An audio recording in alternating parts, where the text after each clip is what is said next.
money, save food, save the planet. Visit Seattle Public Utilities for more tips. Tune in to Real Estate and Money every Tuesday afternoon from 2:30 to 3 here on Rainier Avenue Radio.world. Join your hosts Violetta Strash with John L. Scott Kent North and Tina Lombard with Guaranteed Rate Affinity. They'll help you navigate the waters of our volatile real estate market and offer you some guidance on how to make your hard-earned money work to make your dreams come true. Learn about current trends, get tips on financial matters, and have fun, interactive discussions about your home inside and out. That's Real Estate and Money. There are everyday actions to help prevent the spread of respiratory diseases. Wash your hands. Avoid close contact with people who are sick. Avoid touching your eyes, nose, and mouth. Stay home when you are sick. Cover your cough or sneeze.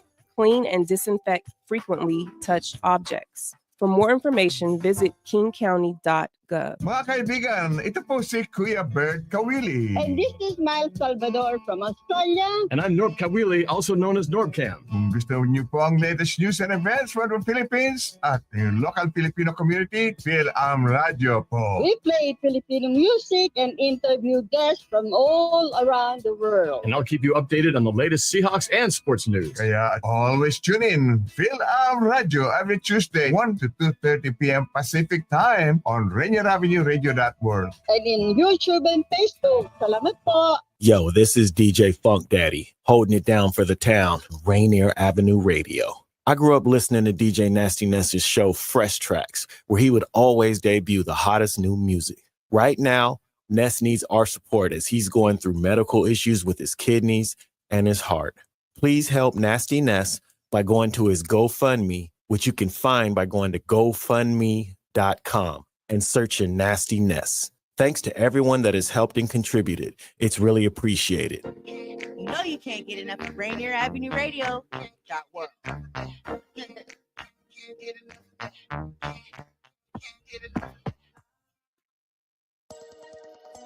Welcome to a pivotal moment in the world of podcast as we proudly present the Men's Mental Health Show featuring the renowned Larry Mabry in collaboration with the Maassen Group. This essential exploration of men's mental health wouldn't be possible without the invaluable support of Rainier Avenue Radio.world.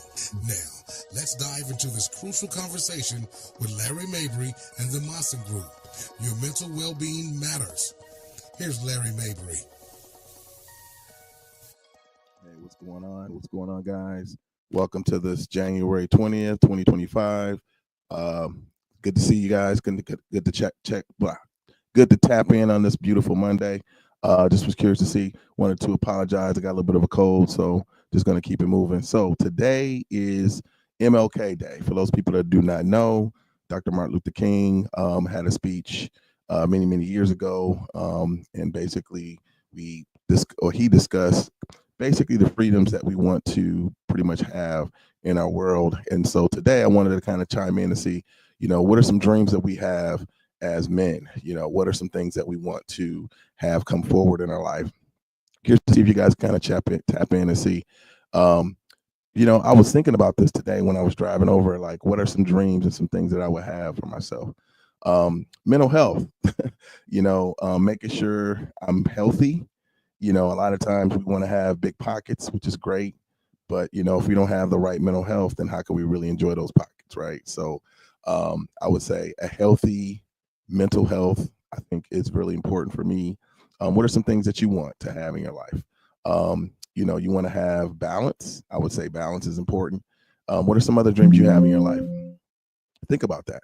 And, I'm curious to see if you guys can kind of chime in and let me know.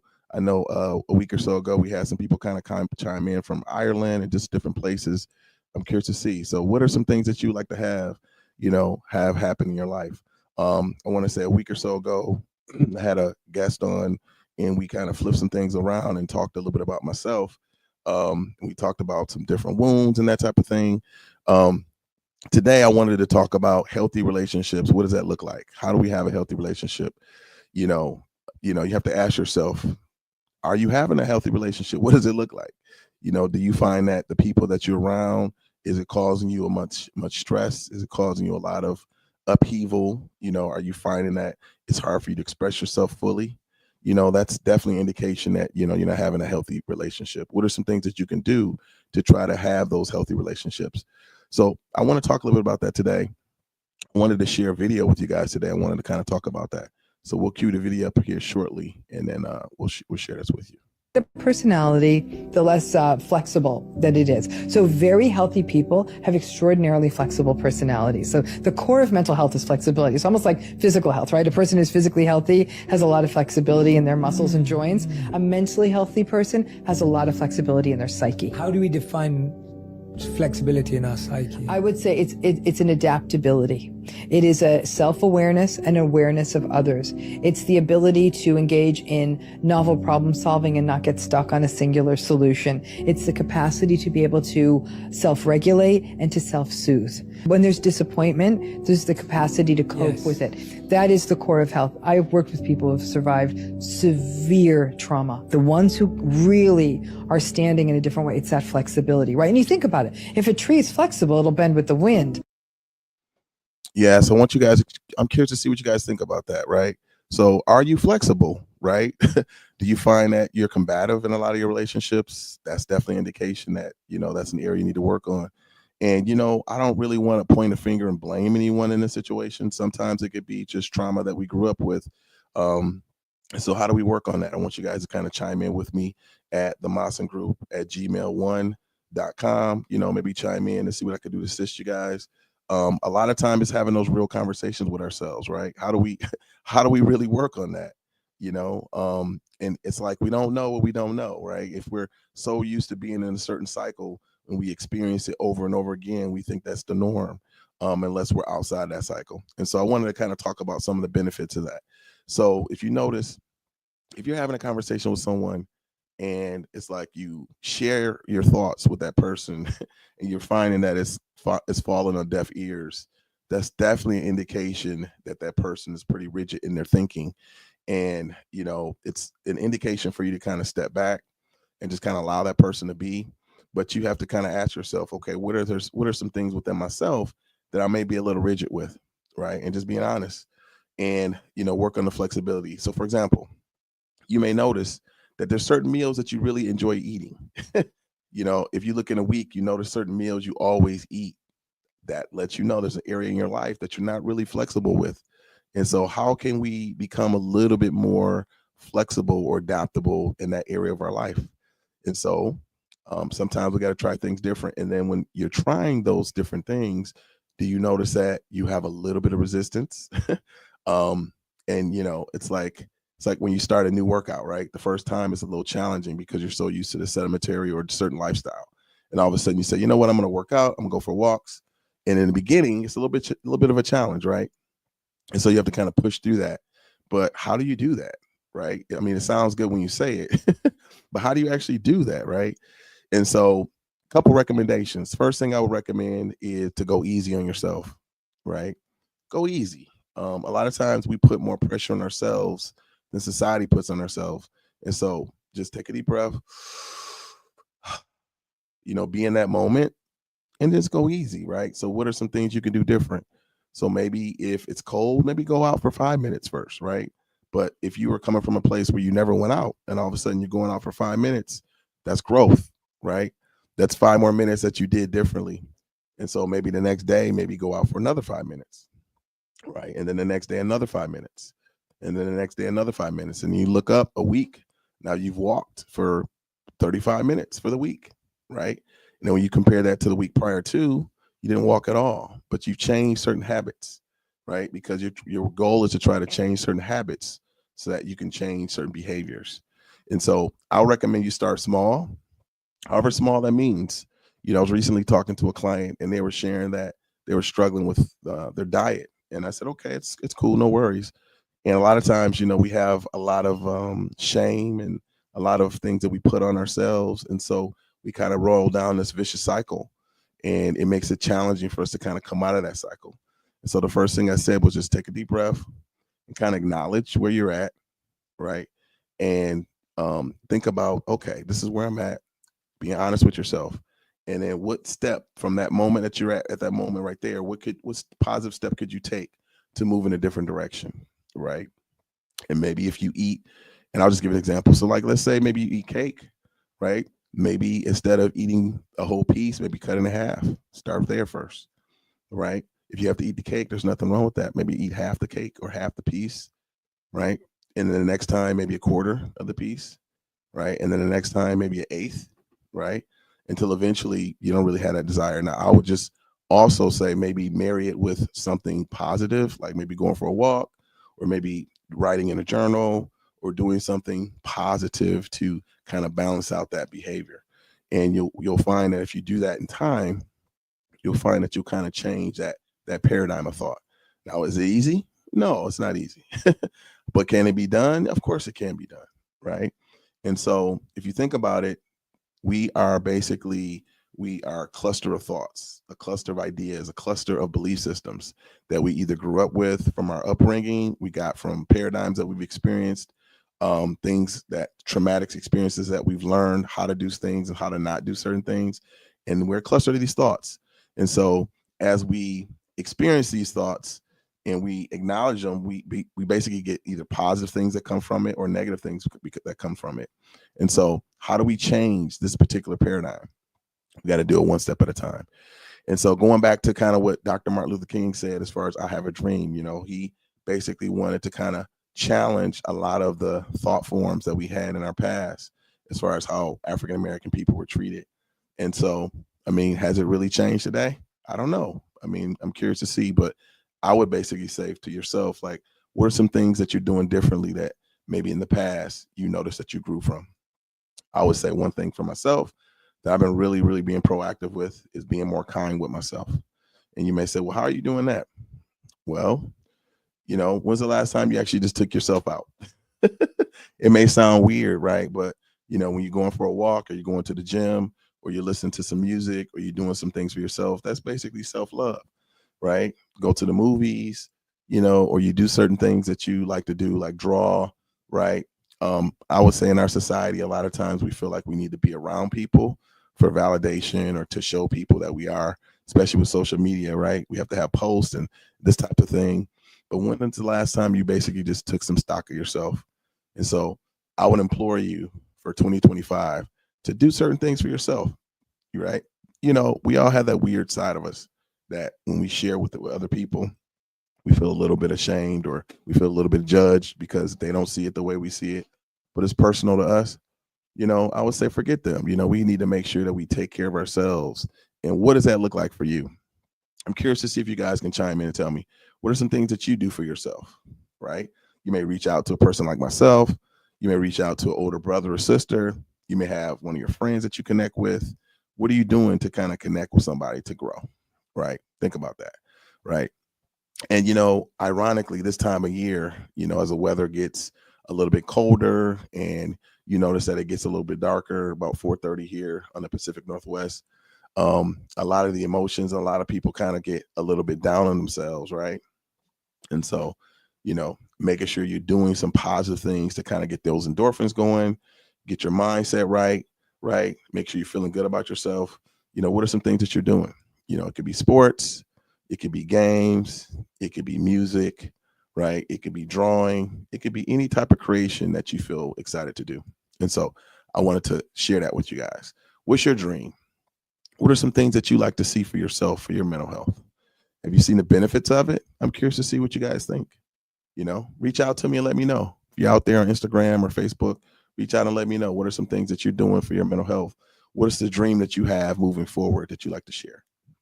So I'm curious to see. You know what? I was thinking about bringing another guest on.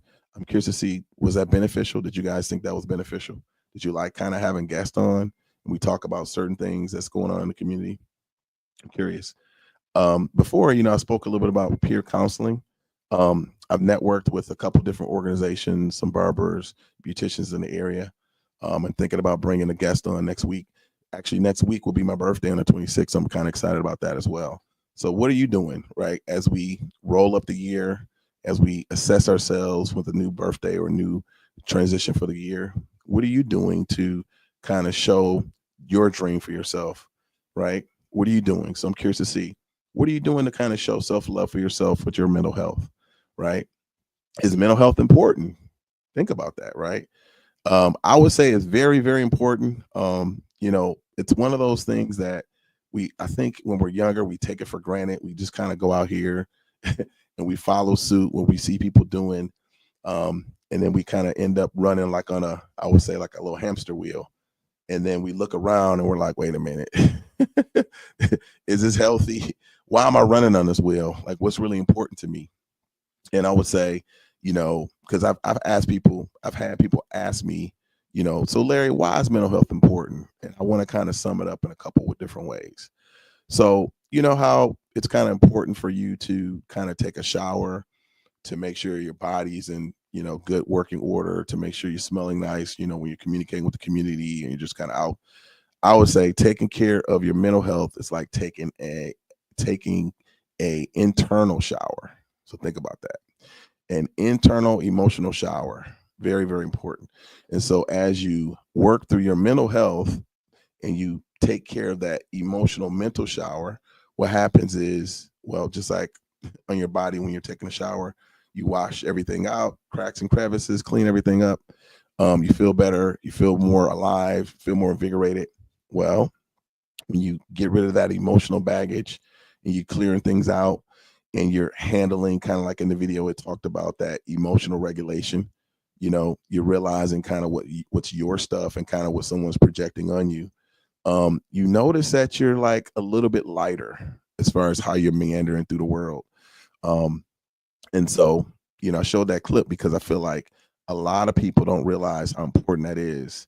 But if you have strong mental health, then what happens is you typically have a longer life. I would say you feel more at ease within yourself. You establish better boundaries. And so things outside of you doesn't really affect you as much because you're constantly cleaning that out, right? You're realizing those triggers, those things within yourself that may upset you. And because you're doing that introspection, you're constantly assessing that and doing the necessary changes to handle that. And you may say, well, Larry, how do you regulate that? Good question.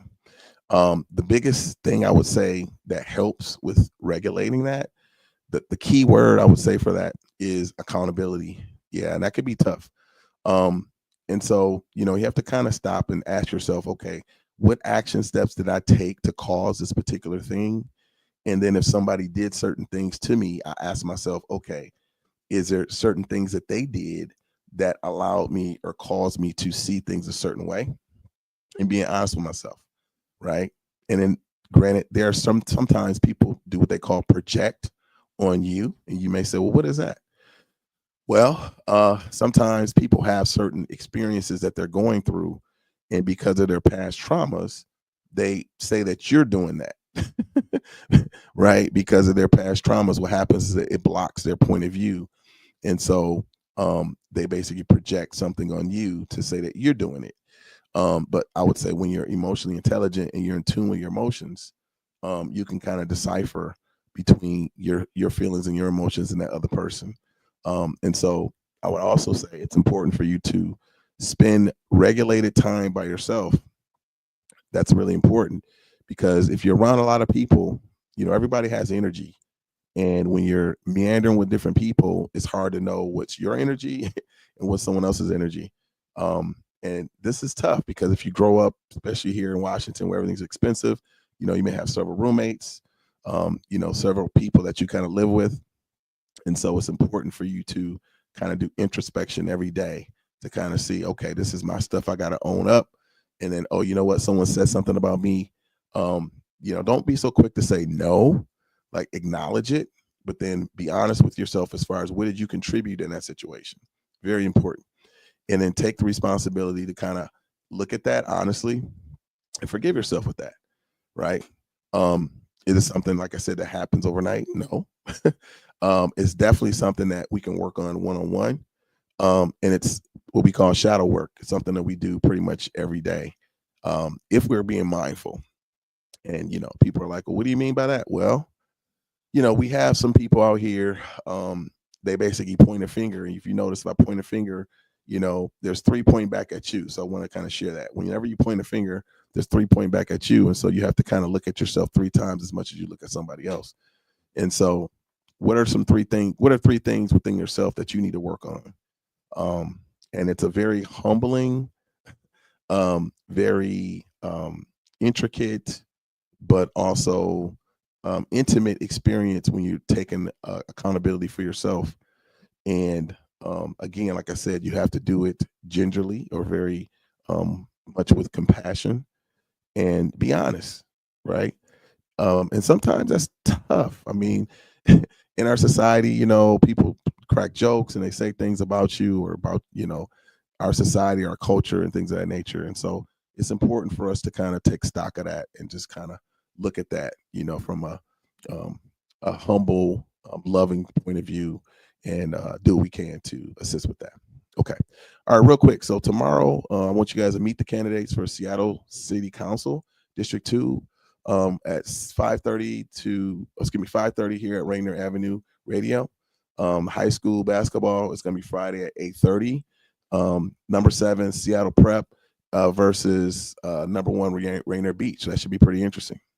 And then next month, I want you guys to check in, check Art Call to Consciousness at the Black History Museum. That's going to be February 1st through the end of this month, or excuse me, the end of next month, so February 1st to February 28th. Make sure you guys get the tickets at the calltoconsciousness.world. For those people that took a look at that last year, it was pretty cool. Make sure you guys take a look at that. So a lot of history here that you guys can learn about here in Washington. That's pretty exciting. So that's coming up. So that's going to be February 1st through the end of the month. All right, cool. All right, let's go back. So now, like I said earlier, with Dr. Martin Luther King, he had a dream. You know, what's one of your dreams that you have for your mental health?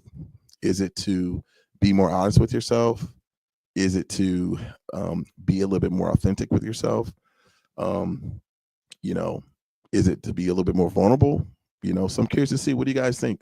Chime in and check in with me and tell me, what do you guys think? What are some things that you're going to work on to focus on for yourself? What dream do you have for yourself?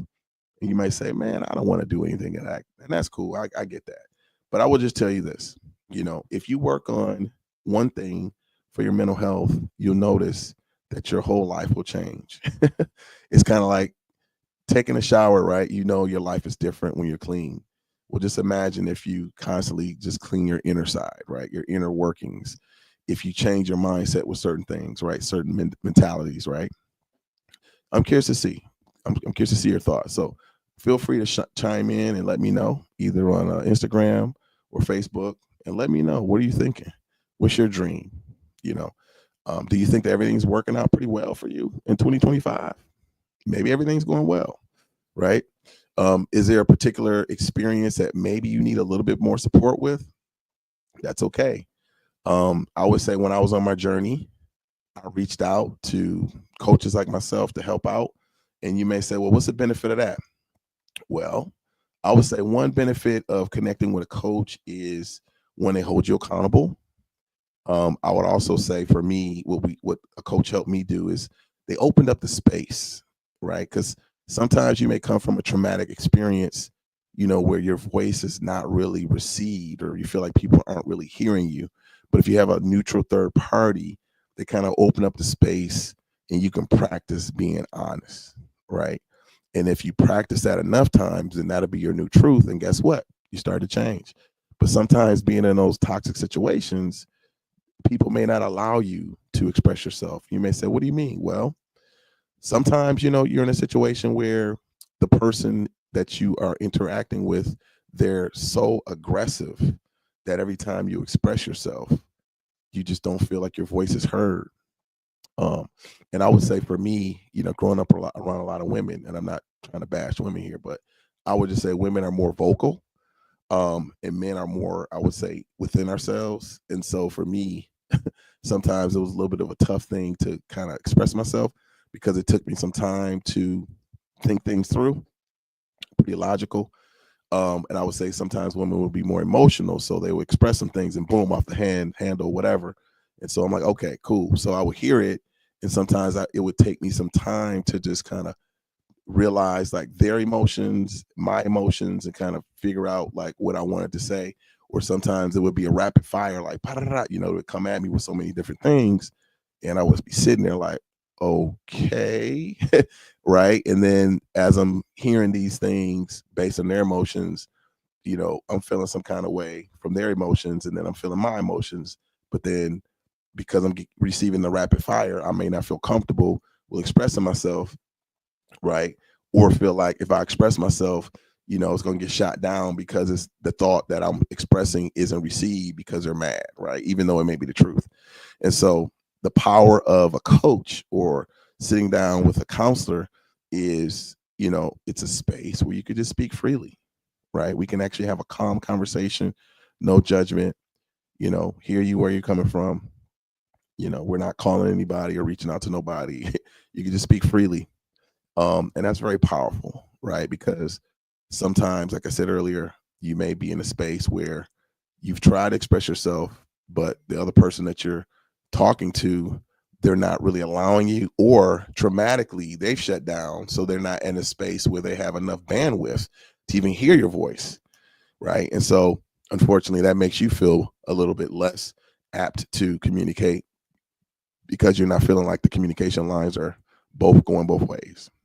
And so everything's about a fair energetic exchange. And so if you're expressing yourself from your heart and the other person that you're communicating with has a closed heart, then guess what do you think is going to happen? Well, you're going to share something from your heart. That person's not going to receive it. And then you're going to feel like it's not a mutual exchange, which you're absolutely correct. And so reach out to a person like myself, where I can sit down with you and work with you to assist you with those situations. And sometimes you might need some strategies as far as how to approach a situation. Sometimes you might just need to be listened to, right? Just because you haven't really been listened to. Or sometimes, you might be in a funk where, you haven't really honored yourself for so long and you don't even know what that looks like or what it feels like. So reach out so we can assist you with that. Okay. All right, cool. All right, guys. So make sure you guys chime in for our next guest. Will be on Better Together and Living Powerfully. Dr. Tracy Harrell.